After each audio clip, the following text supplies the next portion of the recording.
Welcome to Hotline TV. I'm Tim Sod. And I'm Quinn McCord. Nice shirt, Tim. Shut up, Quinn. Quinn, I hear there have been some interesting Senate ads recently. Yes, in fact, there are. In the Minnesota Senate race between Al Franken and Norm Coleman, there have been some great new ads on both sides, a war of ads, so to speak. Let's take a look at some of them. I'm Norm Coleman, and I approved this message because I thought it was important for you to see it. You are wrong, and you have to apologize, man. How shameless these people are. These people are so shameless. Bull. That is such baloney. I hate those right-wing mother. I'm mean sometimes. You are wrong, and you have to apologize, man. I'm Al Franken, and I approve this message. Remember Norm Coleman's free fishing trips to Alaska? Turns out that's just the tip of the iceberg.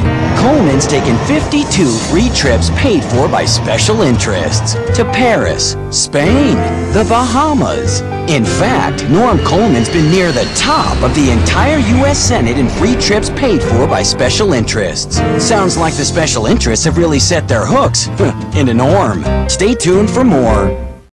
Quinn, whose ad is going to have a bigger impact on the race? Well, I think what you're seeing is it's driving both their favorabilities down. There's a new poll out that said their unfavors has risen, and that actually Dean Barkley, the former senator, independent, has actually risen to double digits. Is that going to hold? Well, you know, third-party candidates always poll in polls better than they do on election day, so we'll see. But it might. I mean, Minnesota has this history. I think both these campaigns, and also Gordon Smith in Oregon, are very smart about putting out a good mix of negative ads and positive ads. You know, we showed you the negative ones here, but there's some good positive ones. Gordon Smith has a really hard-hitting one on Jeff Merkley's sort of crime record.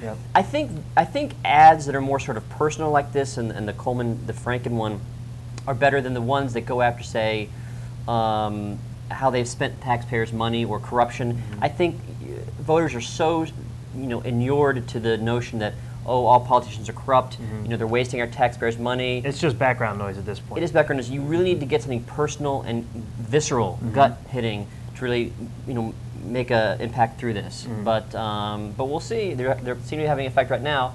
But let's talk about House races, in particular the congressional generic ballot, which some people say is valid, some people say it's not really interesting. Has there been some movement recently in that? There's been a ton of movement. Earlier in this cycle, 18-20 points was not an uncommon factor to see Democrats ahead of Republicans on the generic ballot. And that was the same way in 2006 when Democrats saw that 30-seat gain.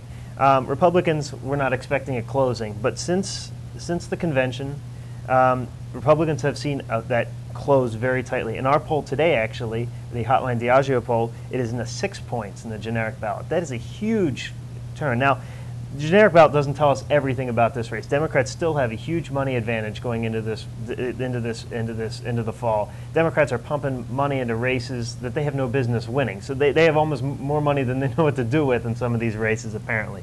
But the congressional generic ballot tells us that if this environment continues to if it's at 6 points on election day, Republicans are not going to suffer wide margins that many had predicted just weeks ago.